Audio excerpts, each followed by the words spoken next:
Europe Matin.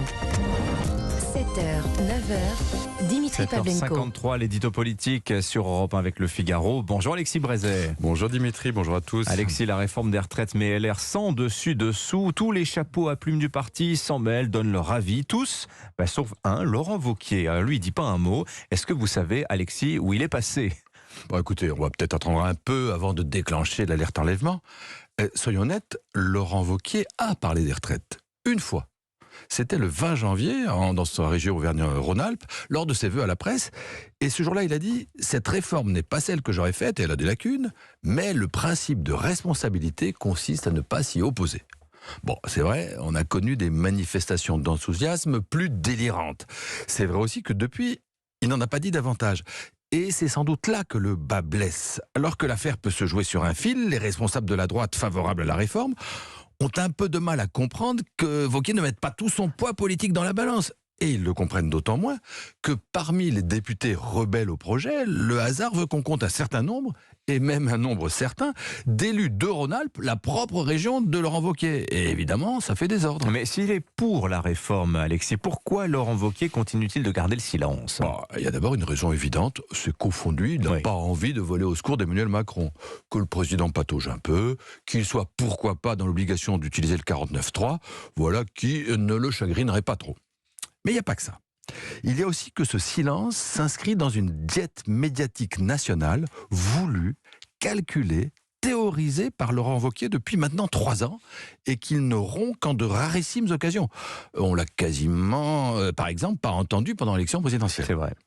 Alors pourquoi cette diète ? De ses observations et de ses difficultés personnelles avec l'opinion qui sont réelles, Laurent Wauquiez a tiré la conclusion qu'on ne pouvait plus rester au plus haut niveau politique comme avant pendant des années. Que la lessiveuse médiatique, le rouleau compresseur des réseaux sociaux étaient devenus des machines à broyer ceux qui occupent trop longtemps le devant de la scène. Qu'il fallait donc savoir s'extraire de ce jeu de massacre, se faire oublier, attendre son heure, et enfin, au dernier moment, lancer un raid éclair sur le pouvoir, un peu comme Emmanuel Macron à la présidentielle de 2017. Mais alors c'est faux, ça ? C'est pas mal vu. Mais les conclusions que tire Laurent Wauquiez de cette analyse juste me semblent excessives et inadaptées à son propre cas.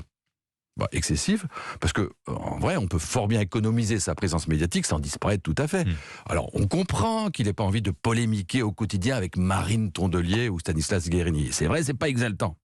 Mais la réforme des retraites, l'Ukraine, l'inflation, demain l'immigration, sont pas des querelles de bas étage. Comment un homme qui prétend un jour diriger le pays peut-il ne rien dire du tout sur ces sujets-là ? Ça passe pas.